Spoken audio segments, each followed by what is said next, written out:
Begin with that stunning twist in the story that introduced us to three women with true grit and boundless courage.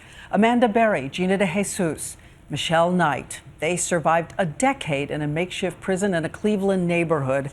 And now tonight they have the news that the man who held them captive has taken his own life, hanging himself in his tiny prison cell. ABC's Alex Perez is on the ground in Cleveland with the very latest.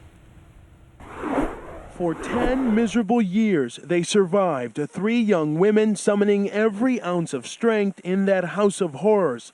But Ariel Castro lasted just 1 month and 1 day in prison before apparently taking his own life. So you understand, you will be in prison for life. Castro spent his final days in an 8 by 12-foot cell with a bed, sink, urinal, shower, and the surface to write on. He was in protective custody, alone 23 hours a day, with guards checking on him every 30 minutes. At 9:20 last night, prison guards found Castro hanging in his cell, a bedsheet around his neck. Authorities say they began CPR and rushed him to the nearby medical center.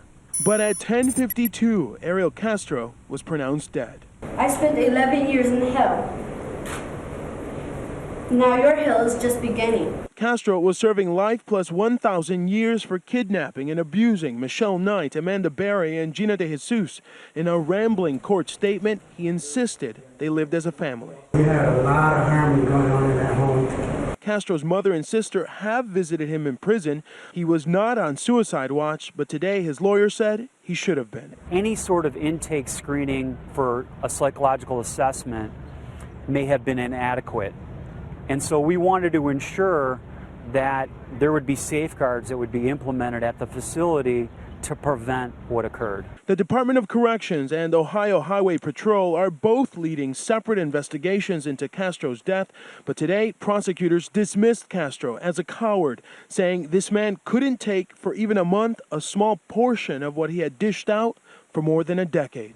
And Diane, that infamous house here on Seymour Avenue is now gone, replaced by this community garden, an attempt by this neighborhood to try to move forward. Now, the three victims did not comment on Ariel Castro's apparent suicide today, but we did reach out to Gina De Jesus' family, and they say they have forgiven Castro. They are moving forward, but they are not celebrating his death. Diane? Thank you, Alex. What an amazing change where that house used to be.